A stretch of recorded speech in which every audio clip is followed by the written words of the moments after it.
আমার জীবন থেকে 2টা বছর নষ্ট করে দিচ্ছেন। আমি কখনো আপনার জন্য শান্তিতে ক্লাস করতে পারিনি, ক্লাস থেকে বের করে নিয়ে এসছি। আমি কখনো ফ্রেন্ডদের সাথে ঠিকভাবে আড্ডা দিতে পারিনি, সেইখান থেকেও নিয়ে আসছেন। ইম্পর্টেন্ট কথা বলবে, এগুলো ইম্পর্টেন্ট কথা। হ্যাঁ বলুন, একটা ছেলেকে 2টা বছর অপেক্ষা করানোর পরে তার হাতে বিয়ের কার্ডটা ধরে দিচ্ছে, এটা ইম্পর্টেন্ট কথা? বলুন, তাকায় আছেন কেন? বলেন না। কথা বলেন না, টাকা চলে গেল। দেখে পড়ি কথা। এই কে তুমি? বললাম ডাক্তার।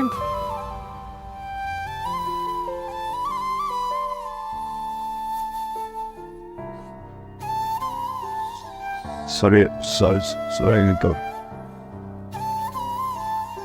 আমি এখানে আমার সিনফিট করতে আসি নাই। উনি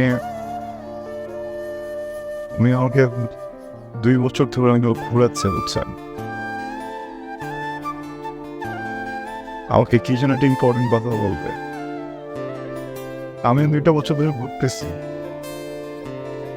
2 বছর পরে উনি হঠাৎ করে আমার হাতে বিয়ের কার্ডটা ধরে দিচ্ছে। আপনি বলেন এটাই ঠিক? আমি জাস্ট আসছি ইম্পর্টেন্ট কথাটা শোনার জন্য। আমি ইম্পর্টেন্ট কথাটা শুনে আসলে চলে যাবো। সব করবো প্লিজ, থ্যাংক ইউ।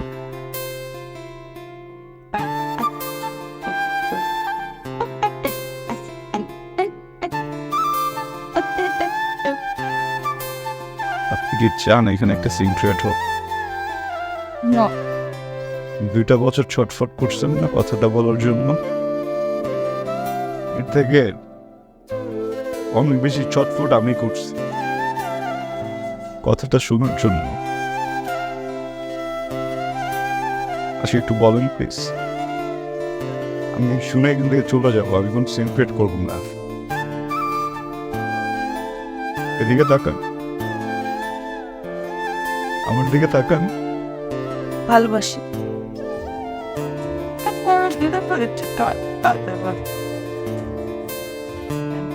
আমি তোমাকে ভালোবাসি।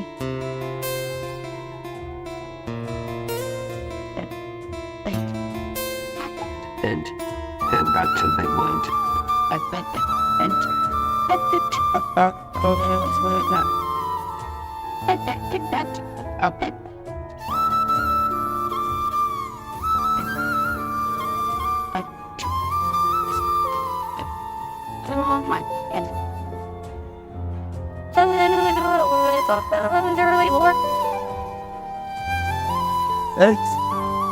কি হচ্ছে সব? এই কারা ওরা? ওরা কি করে গেল? এই কি বললে এটা? কি বললি তুই? কেন এসেছিল?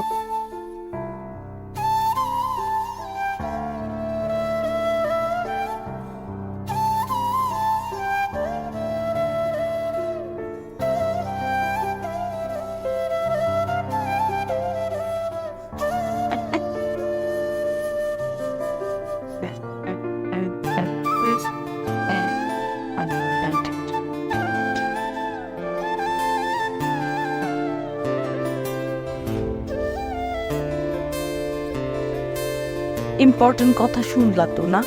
যেটা শুনতে আসছিলাম, ইম্পর্টেন্ট কথা শুনলা, বুঝলা, এখন চলে যাইতেছ। কি কথা বলো না কেন? কারণ আমি কিছু বলতে আসিনি, শুনতে আসছিলাম। শুনে শুনছে, কোনো কাজ নেই। সেটা আমি কি করবো?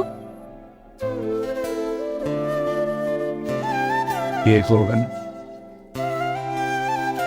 সংসার করবেন, সুখী হবেন। এত স্টুপিড তুমি, মাথায় বুদ্ধি নাই? হ্যাঁ, কিছু বুঝো না?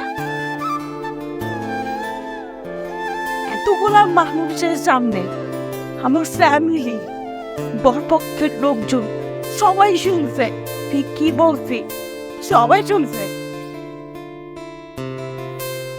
তারপর আমার বিয়ে হবে তোমার মনে হয়? আদৌ বিয়ে হবে? সরি, ভালো থাকবেন।